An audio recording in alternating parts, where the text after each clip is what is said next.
Ito yung bagong online shop ngayon, Timo, free shipping shop. So guys, may share lang ako sa inyo. So, ito yung bagong online shop ngayon, Timo. Competitors to ng Shopee at saka Lazada. Search natin yung Lazada. Lazada Philippines.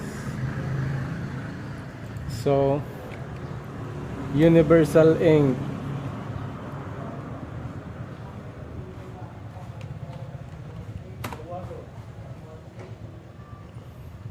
So, kung mapansin natin na dito, ito, Universal Inc.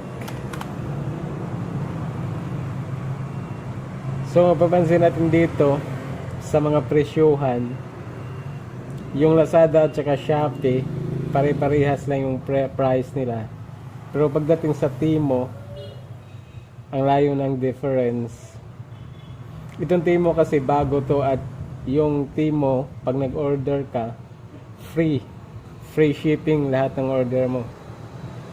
So, kung napapansin nyo, Lazada at saka Shopee, ang baba ng price kung kumpara sa Timo.